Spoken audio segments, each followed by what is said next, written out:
Good morning. Happy Juneteenth, if you celebrate it. The California courts celebrate it, and yet I'm still here at work because I do not celebrate it. And take from that what you will.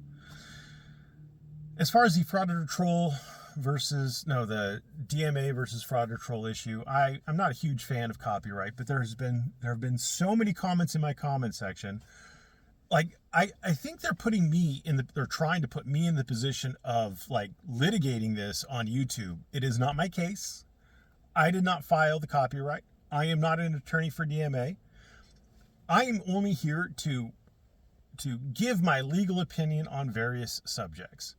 I said this wasn't a very interesting subject to me, but it apparently is an interesting subject to people who keep making legal arguments in my comment section. And so here I am once again trying to educate you if you're capable of being educated, or just frustrating you if you're retarded.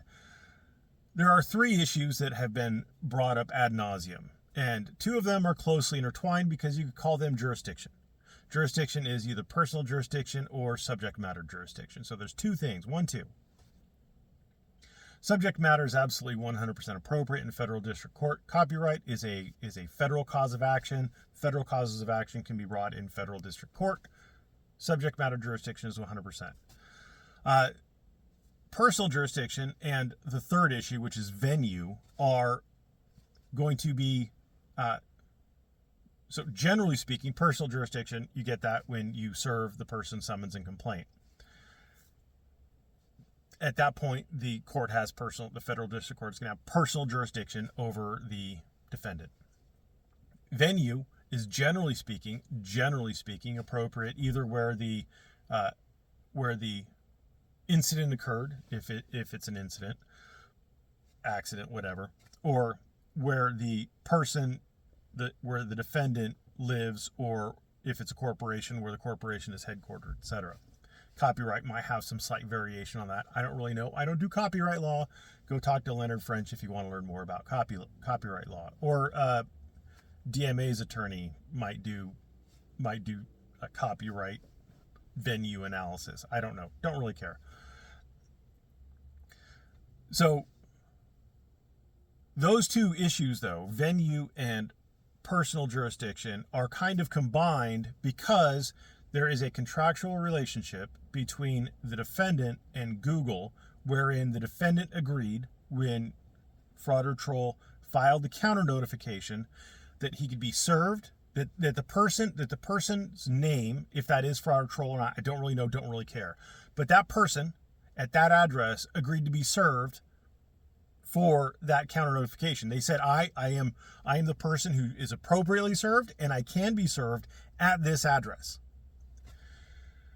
So if it is a incomplete address or whatever, then, that's a fraudulent counter notification and what have you, and the court in equity might allow for some other form of service beyond what is normally allowed. What's normally allowed is anything that is allowed by the federal rules of civil procedure or by state law, because different states will have different methods of service of summons and complaint.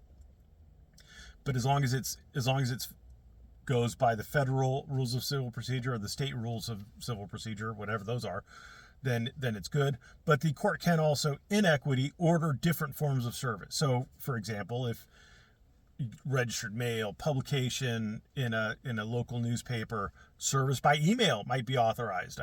I could understand why that would happen, especially if they signed a contract saying that I can be served at this address and they're not available to be served at that address, or it's a bad address.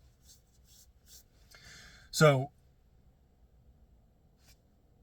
and in addition, there's no reason why the plaintiff can't join Google, because Google's the one who supplied the plaintiff with that name and address, and essentially force Google to cough up like an email address or 1099s or something like that properly show where Frauditor troll is receiving mail at, etc.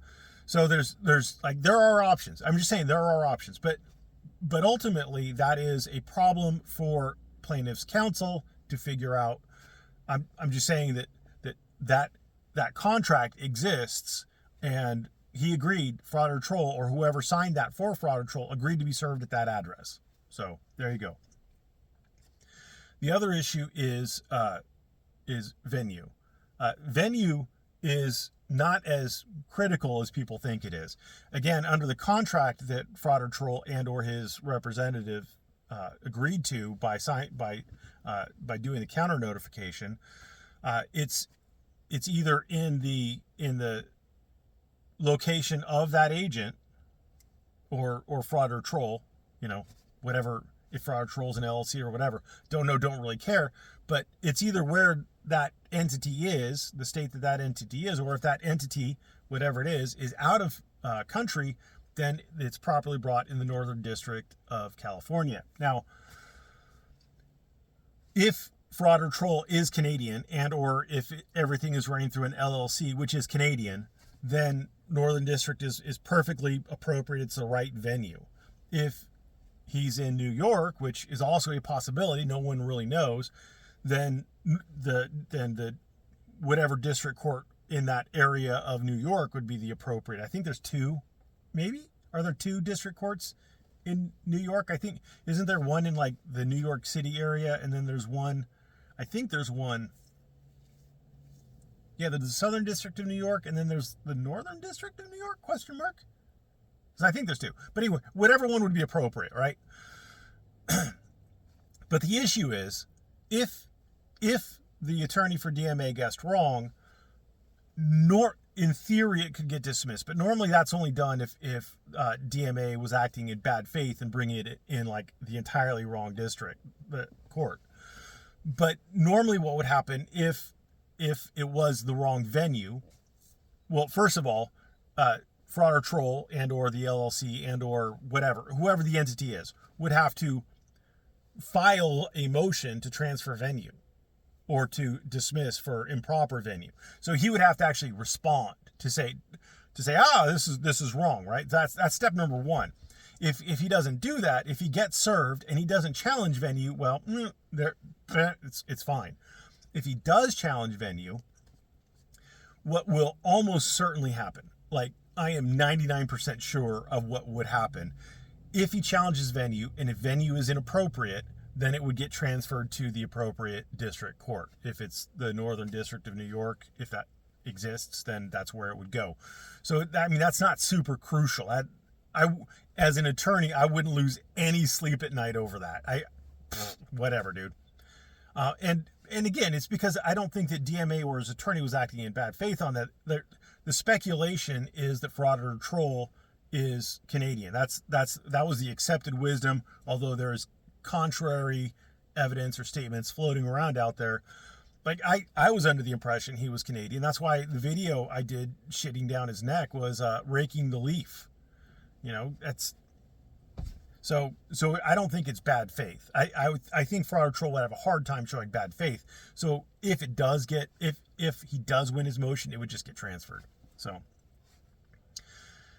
and then there one genius, I don't remember his name, but all of you are basically interchangeable to me. I mean, none of you are special. If you think you're special, you're not. Just FYI, like, we're not friends. Unless I've sat down and broke bread with you, we're not friends. Just FYI, right? You could stop posting comments in my comment section today, and I would never know you were gone. Just FYI. People are like, I'm leaving. I'm like, who are you? Who are you, and why do I care? So anyway, so somebody posted that like this particular contract was like void because it had a time limit, the counter notification, because if you don't file evidence, if you don't submit evidence of your lawsuit to Google, YouTube within a certain period of time, like 10 days or something like that, then the contract is void. And I've looked at it, I double checked it, and it doesn't say that. It says if Google, YouTube, if YouTube doesn't receive the evidence of the lawsuit within that 10-day period, then YouTube will release the video. It will no longer be held as a copyright strike. It'll be released. It does not say that all of a sudden the service would be invalid or the choice of venue would be invalid. It does not say that. There's no time limit on those two things. So whoever the knuckle dragger was that thought that somehow that would be an issue, it's not. Because imagine, if you will, imagine being Google, having the person sign that, and then the person just ducks service for 10 days. Like, if the 10 days applies to the person, then all they have to do is duck service for 10 days. It doesn't apply to the person. It applies to what YouTube is going to do. The 10 days, YouTube says to the person who is receiving the counter notification, look, we're holding this for 10 days. After 10 days, if you haven't provided us proof of your lawsuit yet, we're good. You can't sue us because we've notified you. Well, I mean, you can't prevail in a lawsuit against us because we've notified you that we're going to release the video. And it's between the two parties. YouTube's out of it. So I mean, that's the way I would interpret it. I have no reason to believe a court wouldn't interpret it that way, because the language of that agreement does not put a time limit on when venue is appropriate at the stated locations or how long they have to serve you at that address. So I hope that answers everybody's questions. The only potential issue that I see is how much work the attorney's going to have to do with process servers, etc., and maybe with motions with the court to get the summons and complaint served. I mean, that could be it. That could be time consuming and laborious, and it could cost more money.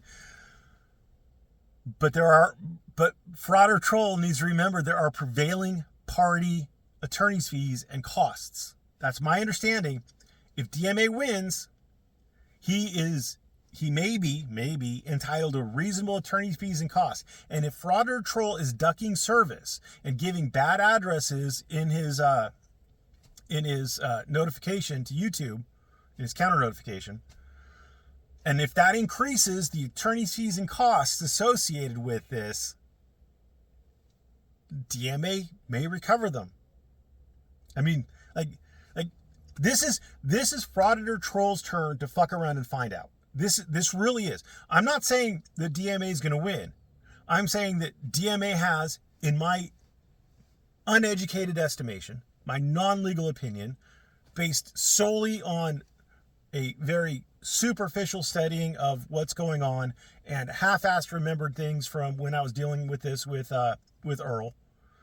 My best understanding is that DMA has a case, has a legitimate case. Now, it might not be something that's going to be multi-million dollars, but I doubt Fraud or Troll has multi-million dollars to give up. But it could be a significant award, if not in just the award for actual like lost revenue, but in the attorney fee award. It could be significant. So I just caution Fraud or Troll supporters and Fraud or Troll himself. This is a fuck around and find out situation. So, you do you. I strongly recommend that Fraud or Troll talks to an attorney and gets an attorney's advice on it. There's a lot of attorneys in New York who do copyright, who can advise him and, spend the money on getting some counseling from an attorney and see what the attorney suggests. And good luck. Good luck. Good luck to both sides. I don't have a dog in this race, but I do have some Schadenfreude about Fraud or Troll, because again, my personal opinion is that all those guys leech off of the auditors. And just because auditor bad doesn't mean you get to steal views. And for every idiot out there who's like, well, the frauditors are bad, so that's why I watch the anti-frauditors. Well, you're literally just all of the I am not the attorney for DMA, but I know the attorney for DMA watches these videos and he comments every time. And I will almost positively guarantee you that every single one of your stupid fucking comments is getting screenshotted by him to support his case. That you dumb fucks are admitting in writing that you're watching Frauditor Troll because you don't want to watch the auditor, but you still want to see what the auditor's done. You stupid fucking idiots. Thanks for watching. Have a great day.